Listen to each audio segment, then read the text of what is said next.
So the first question we were asked was, what is art?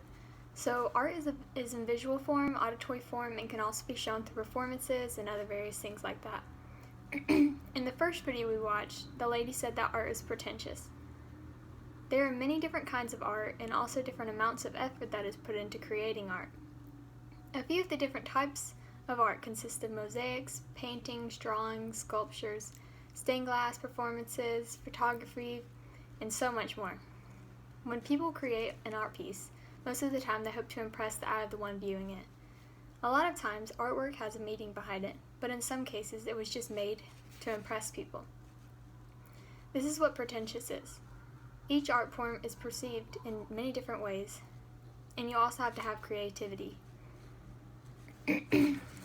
So where do we draw the line between what is defined as art? So making and enjoying art has been a driving force throughout history. Art helps us obtain our needs. So for example, I took a pottery class and we had to go to a museum in Helen, Georgia, where we learned about how pottery was used back in the old days, just for pots and storage, and it was just essential for people. Art's value deeply depends on the artist and the audience. Art is determined by perception. For example, in the first video, the woman gives the example of Audrey Stone's artwork and compares it to Bridget Riley's painting. Both of these paintings were similar, but one was worth a lot more money. Not only does size matter, but the artists themselves can determine how much an art piece is worth. Bridget Riley was part of the influential Responsive Eye exhibition and has been creating art since the 1960s. Even if Stone's work was better, there is a higher demand for Riley's work. Taste and trend are also a major factor in what people view art as the best. These subjects are always changing and always will be changing. I do believe that art will always be changing, but the value or worth of a piece will always depend on the artist. This also goes along with the fact that art doesn't have to be understood to be enjoyed or liked.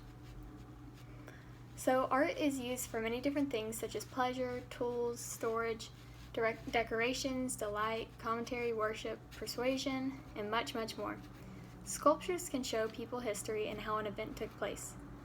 Art for commemoration gives or shows memory to an event or significant individual.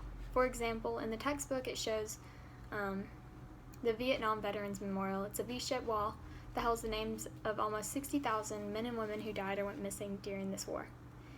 Art influences people and can trigger memories, good and bad. Another way art is useful is by artists creating self-expressions. This is when the artist gives information about his or her life or personality. It gives the audience a better understanding of the artist's personality. And art is everywhere, and there's so much functions to each piece. Before I completed this assignment, I didn't take into account or realize how useful and different each art category is. And it was interesting to read through the textbook and see how many different types of art there really is and how each piece of art is portrayed. And I also enjoyed seeing another person's point of view on the phrase, beauty is in the eye of the beholder, and also art itself. This assignment already gave me so much information that I didn't know about art, and I really enjoyed it.